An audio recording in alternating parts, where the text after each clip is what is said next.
Shalom, welcome back to Blessing Story. Dan hari ini saya Michelle Blessing. Saya akan kembali menceritakan cerita kesaksian apa sih hari ini. Dan cerita kesaksian hari ini datang dari sahabat kita Angelia dengan judul Tuhan Selalu Memberikan Yang Terbaik. Saya akan bacakan buat teman-teman semua. Beberapa minggu yang lalu saya ingin datang ke suatu bazar di sekolah teman saya. Saya sangat ingin datang ke bazar itu karena banyak teman saya yang bersekolah di sana. Tetapi saya diajak untuk datang ke komunitas rohani teman saya terlebih dahulu sebelum datang ke bazar itu. Awalnya saya ragu-ragu karena saya sudah memiliki komunitas rohani sendiri, tetapi akhirnya saya memutuskan untuk ikut dengan pikiran hanya asal datang saja. Sebenarnya saya sudah lama tidak merasakan hadirat Tuhan di komunitas rohani saya sendiri. Saya adalah orang yang sulit untuk percaya dan keras hati. Saya memang pelayanan, tapi saya tidak bersungguh-sungguh memberikan sepenuh hati saya untuk Tuhan. Saya sudah hampir 2 tahun mengikut Tuhan, tetapi saya merasa bahwa tidak ada perubahan di hidup saya. Saya belum pernah mengalami kasih Tuhan, dan saya juga tidak dipercayakan untuk menjadi pemimpin rohani di komunitas saya. Saya sudah sering bertanya kepada Tuhan, kapan Tuhan akan memakai dan merubah hidup saya, tetapi saya belum mendapat jawabannya sampai hari itu. Awalnya saya tidak merasakan apa-apa saat hadir di komunitas tersebut.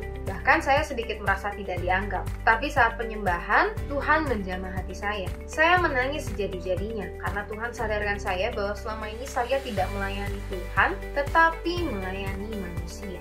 Saya sudah mengandalkan kekuatan saya sendiri. Saya sudah jauh dan tidak membangun hubungan pribadi dengan Tuhan. Tuhan menjawab semua doa-doa saya hari itu, bahkan di tempat yang tidak terduga. Karena saya datang ke situ hanya untuk pergi ke bazar sekolah teman saya saja, tidak ada tujuan untuk mencari Tuhan. Sejak saat itu, hidup saya diubahkan sedikit demi sedikit dari hal-hal kecil. Mulai membangun hubungan pribadi, menjaga hati dan sikap, dan menghargai serta menghormati orang lain. Dan sampai hari ini, saya masih belajar untuk lebih lagi mencari Dia. Dan dalam beberapa minggu, saya dipercayakan untuk menjadi pemimpin rohani di komunitas saya. Bukan masalah berapa lama kita mengikut Tuhan, tetapi berapa lama kita tetap mengasihi Tuhan. Sebab Tuhan melihat hati setiap orang yang mau terus belajar untuk menjadi anaknya yang taat. Tidak ada yang kebetulan bagi Tuhan, rancangannya selalu indah pada waktunya. Tidak cukup bagi Tuhan untuk sekedar memberikan yang baik. Tuhan selalu memberikan yang terbaik. Tuhan Yesus memberkati.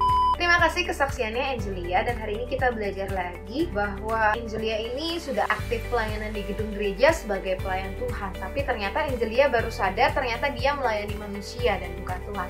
Seringkali kita suka gagal fokus ya. Kita merasa mungkin kita sudah melayani Tuhan, tapi kita hanya melayani pekerjaan Tuhan. Nah, itu hal yang terlihat tipis bedanya, tapi bedanya sangat jauh ternyata. Ketika kita bilang kita melayani Tuhan, ya pribadi Tuhanlah yang harusnya kita senangkan. Tapi ketika kita melayani pekerjaan Tuhan, seringkali kita sibuk menjadi sempurna, menjadi terlihat lebih baik, tapi ternyata fokusnya bukan Tuhan. Nah, hari ini kita diingatkan kembali. Di tengah-tengah keadaan seperti ini, yuk kita cek kembali hati kita. Apakah hati kita ini sudah benar-benar mengasihi Tuhan? Apakah selama ini kita sudah benar-benar melayani pribadi Tuhan, bukan pekerjaannya Tuhan? Ketika kita sudah melayani Tuhan, maka kita akan lakukan pekerjaan Tuhan, tapi fokusnya tetap ke Tuhan, bukan fokus ke pekerjaannya. Kalau kita terlalu fokus kepada pekerjaannya, seringkali kita menjadi terlalu sibuk dan jadinya capek, bahkan nggak lagi fokus kepada Tuhan. Bahkan nantinya kita jadi marah sama Tuhan. Padahal kalau kita fokus melayani Tuhan, melayani pribadi Tuhan untuk menyenangkan hati Tuhan, secapek apapun kita pasti nggak akan mengeluh, kita pasti nggak akan bersungut-sungut, tapi kita akan terus berjuang dan berjuang lagi untuk menyenangkan pribadi yang kita sayang. Ketika kita sayang sama Tuhan, pastinya kita akan terus mau menyenangkan hatinya.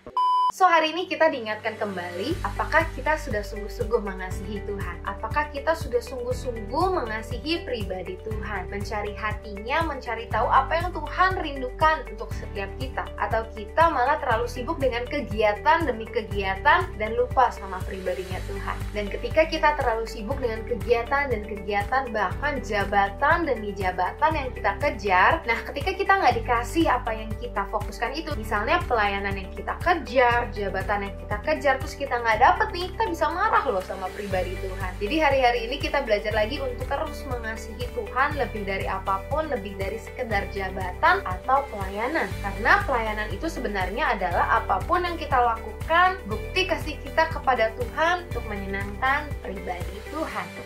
hari ini, biar setiap kita mulai lagi mengasihi Tuhan di tengah kita di rumah aja, di tengah kita di masa seperti ini. Kita perbanyak kasih kita kepada Tuhan, baca surat cintanya Tuhan, baca firman Tuhan, terus cari pribadinya Tuhan lebih dari apapun.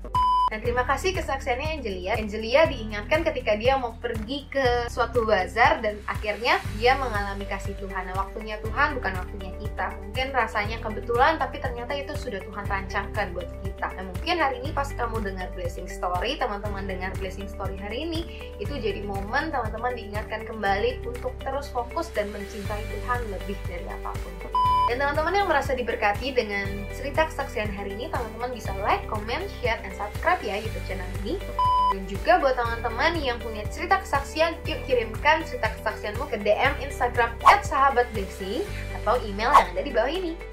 Jangan pernah takut buat bersaksi, karena cerita kesaksianmu akan menguatkan orang lain, orang-orang yang mendengarkan cerita kesaksianmu. Karena cerita kesaksianmu bukan cerita hayalan, bukan cerita buatan, tapi cerita nyata yang kamu alami, dan kamu bisa saksikan itu ke banyak orang untuk membuat mereka menjadi kuat lagi, menjadi semangat lagi, dan diingatkan kembali. Yuk jadi pribadi yang berani bersaksi. God bless you.